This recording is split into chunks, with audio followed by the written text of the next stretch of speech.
Salut les parents, vous aussi vous avez passé des heures sur votre banc d'école à ne pas comprendre où voulait en venir le prof ou à rêver de la récréation. Et puis vous vous êtes déjà aussi demandé qui vous seriez aujourd'hui si vous aviez grandi dans un autre système pédagogique. Aujourd'hui, j'ai envie de marquer mon soutien à toutes ces familles en France qui ont choisi d'instruire leurs enfants à la maison et qui se voient refuser ce droit à l'instruction. Alors j'ai envie de vous faire un petit récap de l'origine du système scolaire actuel et des grandes valeurs qu'il prône. Je compte sur vous pour me donner votre avis en commentaire, car savoir où vous vous situez compte beaucoup pour moi.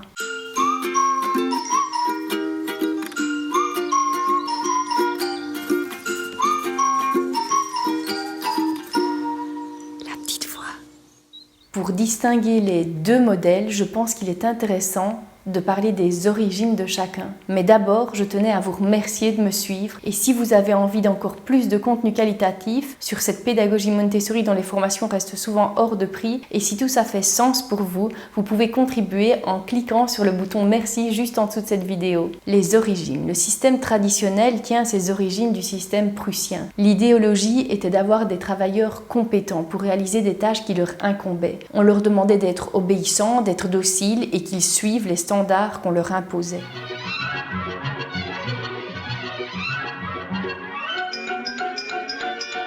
La pédagogie Montessori a été élaborée en plein dans une période de guerre au tout début du XXe siècle. Maria Montessori souhaitait repenser le système en place et élaborer une pédagogie qui pourrait promouvoir la paix entre les pays. Elle était convaincue que la paix se construit dès le plus jeune âge, au travers de l'éducation que l'on va offrir à notre enfant. Alors sa réflexion avait pour objectif ultime de permettre à chacun des enfants de devenir la meilleure version de lui-même. En ce qui concerne la liberté, dans le système traditionnel, la liberté n'existe pas vraiment. Les élèves sont dans une classe, assis sur des bancs, desquels ils ne peuvent pas se lever, faisant ce que le professeur leur demande dans le temps imparti par le professeur lui-même, et les besoins les plus primaires, comme le fait de s'hydrater ou d'aller éliminer, doivent se conformer à un horaire précis et dicté par l'autorité. Le programme est strict et doit être suivi sans s'enquérir de la disposition des élèves, de leur intérêt ou de leur maturité, ni de tout autre critère d'ailleurs. L'exemple type est la lecture et l'écriture qui s'apprennent à 6 ans pile.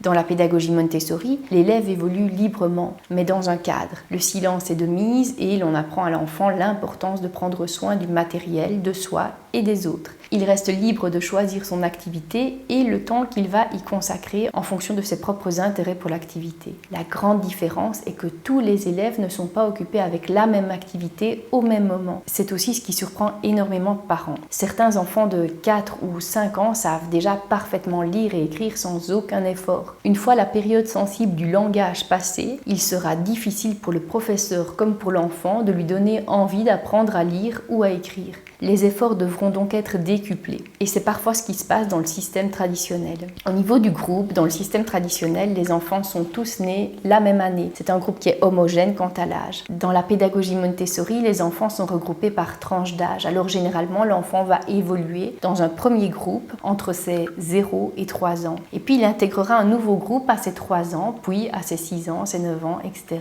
Ces groupes n'évoluent pas de manière isolée, il y a régulièrement des rencontres entre les plus petits et les plus grands. La pédagogie accorde beaucoup d'importance au partage de savoir entre les enfants. Le plus jeune a une tendance à être plus intéressé par un savoir qui provient d'un enfant tout juste plus âgé, plutôt que par le professeur. En fait, le savoir lui semble plus proche et plus accessible. Alors Maria Montessori considère d'ailleurs que le plus âgé peut apprendre au plus jeune, mais que le contraire est vrai aussi. Le plus âgé qui tente de transmettre son savoir va apprendre à enseigner, il va apprendre à rendre son propos clair et il va apprendre à se faire comprendre. Il révisera aussi la matière qu'il enseigne. Le programme scolaire dans les écoles traditionnelles est précis. Il va guider le travail du professeur, il va guider aussi la journée et l'année scolaire des élèves. Le professeur est parfois en retard et doit tout faire pour rattraper ce retard, quitte à perdre des élèves ou perdre sa patience. La pédagogie Montessori n'impose pas de programme prédéfini. En fonction de la tranche d'âge, les enfants auront un accès à un matériel spécifiquement dédié à leur maturité. Le matériel mis à disposition a été étudié par Maria Montessori et ses élèves pour offrir à l'enfant une suite logique et évolutive quant à des grands domaines d'activité tels que le français, les mathématiques ou tout ce qui relève de la vie pratique sensorielle, la botanique ou même la zoologie et les sciences. L'enfant est au centre. En se saisissant du matériel, c'est lui qui, en fonction de ses intérêts, va choisir ce qu'il va apprendre.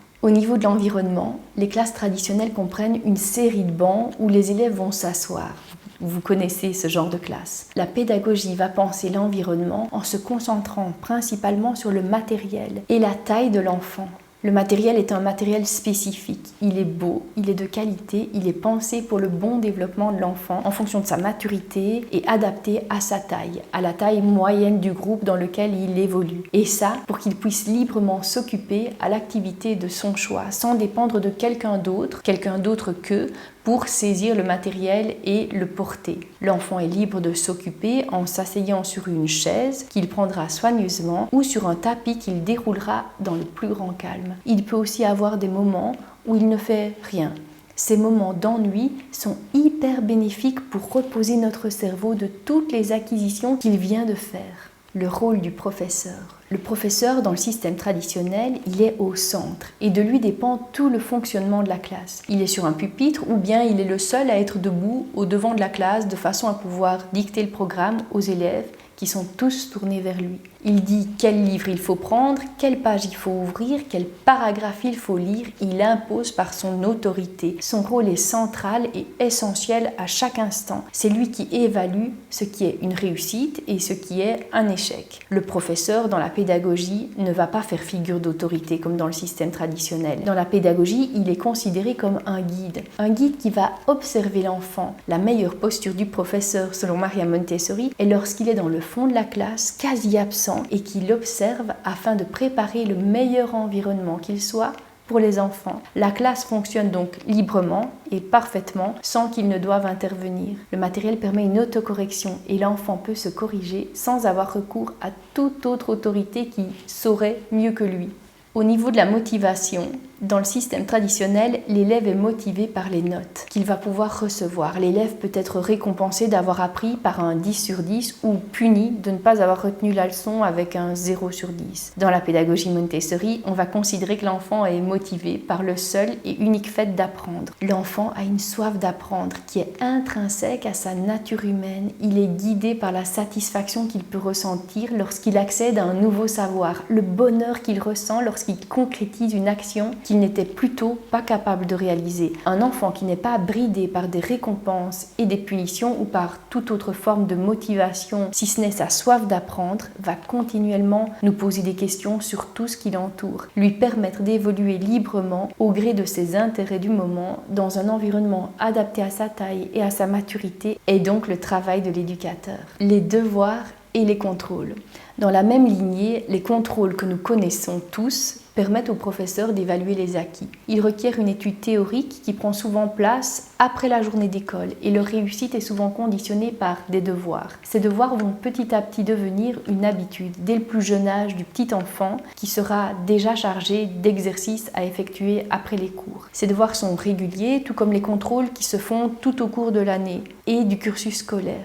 Ils vont venir clôturer une partie du programme et permettre de commencer une nouvelle matière qui sera de nouveau dictée par le programme et par le professeur. Dans ce cadre, on considère que la matière a un début et a une fin qui est ponctuée par l'examen. Dans la pédagogie, on ne va pas forcer à retenir. Il n'y a pas de contrôle d'évaluation. On ne va pas non plus forcer un enfant à travailler après sa journée d'activité. On part du principe que ce que l'on apprend par gaieté de cœur est acquis pour toujours. Si l'expérience que l'enfant fait répond à ses intérêts du moment, que ses centres émotionnels sont activés, qu'il est à ce moment-là suffisamment intéressé par la matière, alors la chance est grande que l'expérience qu'il est en train de faire fasse partie de lui pour toujours. Il n'y a pas de début et il n'y a pas de fin, mais tout est lié et cyclique. Au niveau des horaires, dans le système traditionnel, les enfants ont énormément d'heures de cours, les journées débutent tôt et se terminent tard. En hiver, les journées sont courtes et il arrive que les enfants n'aient pas vu la lumière du jour quand ils peuvent finalement sortir de l'établissement. Dans la pédagogie Montessori, les horaires sont plus légers.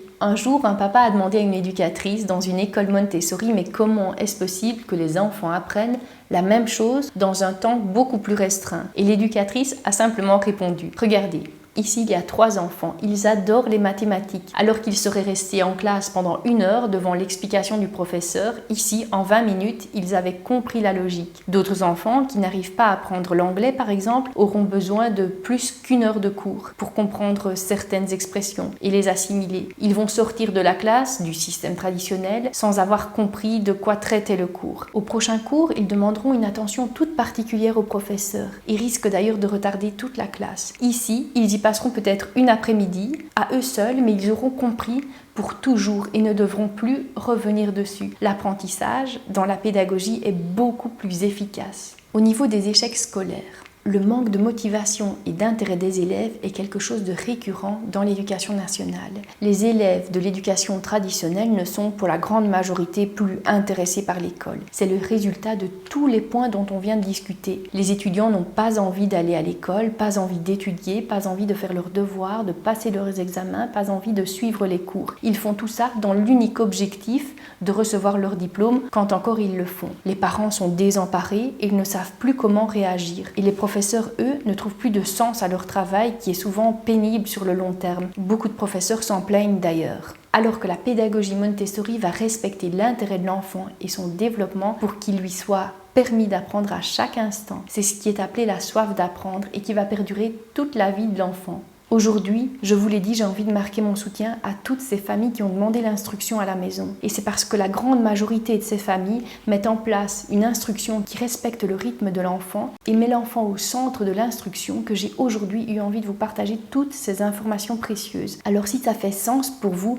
partagez ces informations dans tous les milieux IEF, mais aussi aux autres pour que l'on réalise enfin qu'on est en train de faire fausse route en refusant tant d'autorisations. Alors la chaîne grandit et ce, grâce à vous. Je tenais donc à vous remercier du fond du cœur. Donc n'oubliez pas, si vous souhaitez participer et me permettre de continuer à m'y consacrer pleinement, vous pouvez contribuer en cliquant sur le « Merci » dans le bas de cette vidéo. Pour le reste, on se retrouve bientôt sur Instagram ou sur Facebook et ici pour une prochaine vidéo. D'ici là, soyez heureux.